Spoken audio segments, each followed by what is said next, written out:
negative things are going to happen to you. That's right. So always be positive. People say to me, you're always smiling, you're always happy. I said, well, what's the use of crying? That's right. If I cry, I'm going to attract more people with me who are going to be crying. That's right. Isn't it? So we all have our problems. You know, everyone has challenges and problems. Yeah. But, you know, look at them positively. And if you aim at nothing, you hit nothing. And that's what the law of attraction is all about, is you aim at something in life. You have to have a specific target in your life. You aim at it, and then inshallah you achieve it. And our aim in life is to help people and businesses to increase their wealth if it's written for them, give them business ideas, give them cost-saving ideas.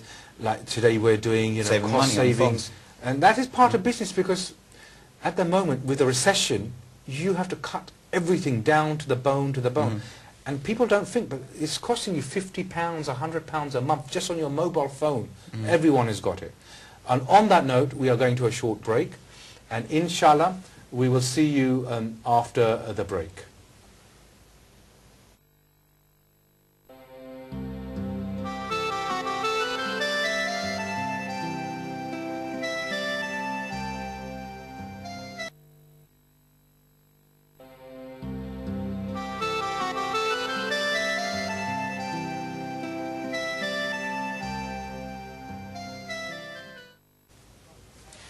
Assalamu alaikum and welcome back after the short break.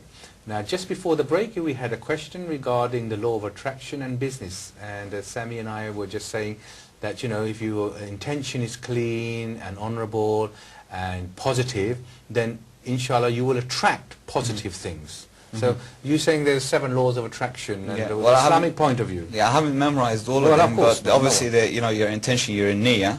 And then there's a law of contribution, which I actually mentioned on the first show that we did together. That's right. When I came on, I told you I met this young man in the mosque, and I gave him something, and then a few months later, someone else in another mosque gave you something. In a different city, completely different city, and it was much, much more. And there's a verse in Surah Al-Baqarah which tells you basically when you give in charity, sadaqah, it's not lost.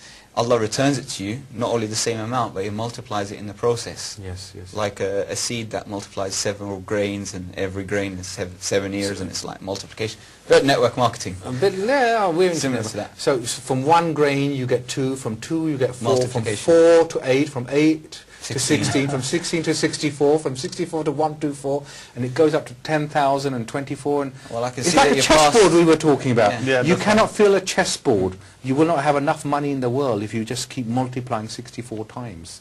The numbers are so huge. This question was raised in the 15th century and got solved in the 20th century by Microsoft when they developed high-tech computers. Then only they will be able to calculate the numbers if you keep multiplying 1 by 64 times, which is actually the chessboard. Yes, and I understand that if you do it on a normal calculator, it comes up error. It comes up an error, that's right. So when you get to say 7 billion, and then you have to times that by 7 billion, and whatever the answer is, sorry, and then you go into trillions, it just, the numbers, the computers can't cope with the numbers. So you know, as you say, God's infinite, you know, power of giving back to us, we cannot imagine the nimta and the rareness that God gives us. So that was for our caller, who I hope you're still watching, and I hope that answered some of it. And what we're trying to do here is talk about business and increasing your wealth and saving money. And so today we dedicated, as you know, the program especially to my problem that I had in business, which was when I was traveling, and there is a solution. And you may have seen the advert as well, you know, so if you have, you know, you want to get this product, whatever, when the adverts come on, take a note of the number on the website, and, you know, call that number and see. Assalamu alaikum, we have a caller online. Assalamu alaikum, caller. Wa alaikum salam. I just want to firstly say thank you for such a unique product. I have a couple of questions that I want to ask. First one being is, if I was to purchase this SIM, where would I go about purchasing it? Okay, I will get the expert answer. Thank you very much for the product, that you like it. First of all, buying the product, you will definitely see the advertisements between the program. You can actually note down the number and note down the website. So you can either go online or call the customer service. You can buy the product from there. So it's just an online transaction. That's quite safe to do it that way? Yeah, it's quite safe. It's very safe. Okay, and the second question is that my family and I are thinking, well, we are actually going for a Hajj this year. Oh, if I purchase this product, how would I then go about topping it up? Because I don't know the facilities, obviously internet and those kind of things might be restricted. So what would be the best way? First of all, congratulations that you and your family are going for Hajj. The second question, that how you can top up the SIM card while you're abroad, you have three options. First of all, you can call the customer service from your World Traveler SIM, or if you want, you can any other number, call the customer service and top up your credit. The second option is you can go online, go to the website, give your credit card, debit card details, and you can top up. And the third option is you can actually buy the physical vouchers, which will be available in most of the shops very recently. It's going to be available.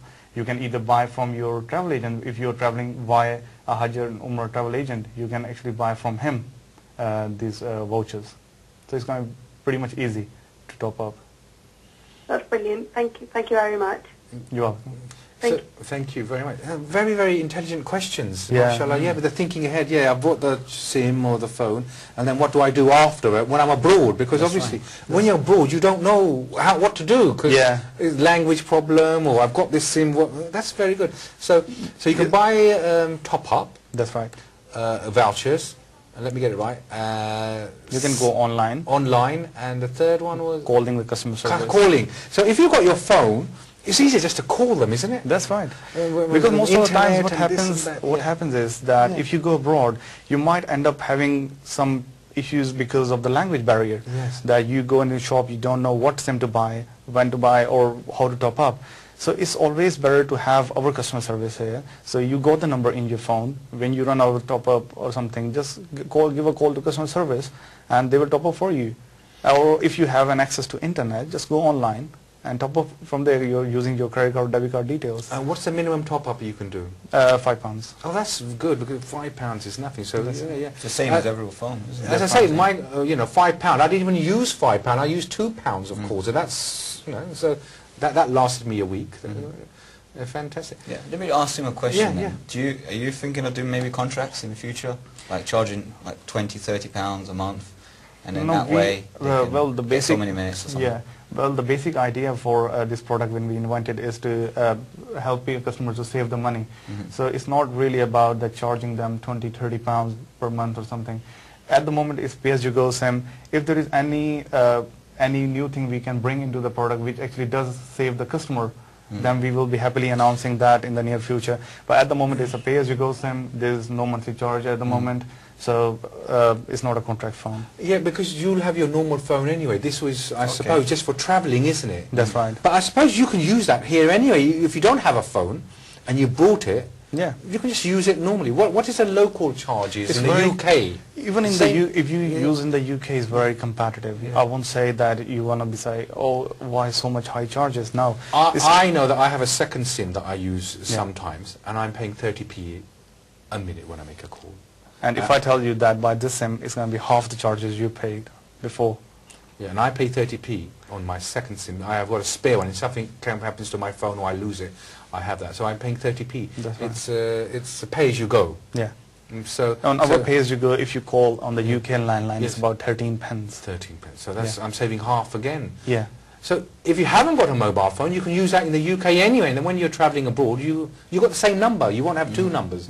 Because then I've actually got this SIM, and I have a second number, and I put on my international number. Yeah, yeah. So that if I'm abroad, people can phone me on that number, and it says international on it. We have seen that most of the people, what they're doing is, if they have a regular UK number and they're traveling abroad, they actually leave the voicemail or a message on, and please they say, call me on my number. Yeah, please call me on my 07 or this number. Or I'm abroad, please call me on my, and you will not get charged roaming. Yeah, even if they don't say I'm abroad, just 078, because when you say abroad, people will think, oh, it's going to be an international thing, but it's not an international thing. You can just say, please call me on my 07 number, I'm... alternative number. Oh, my alternative number. Yeah, that's a good one. I didn't think of that. I'll put that on my just want to add one more thing I just skipped before that. One more facility we have added into the SIM card is that you can also get a landline number which is attached to the SIM card. So for example, like if you do not want to give a mobile number, that people will think, oh, why dialing a mobile number? and you are, let's say, Dubai, Saudi Arabia, Qatar, Bahrain, anywhere. And give your local London number, a local number. Yeah, and you can give any 0207, 0208 number, but that will be provided you if you request to the call customer service. That's so brilliant. when you are, let's say, in Saudi Arabia and you don't want to give a mobile number, you can give me 0208 number.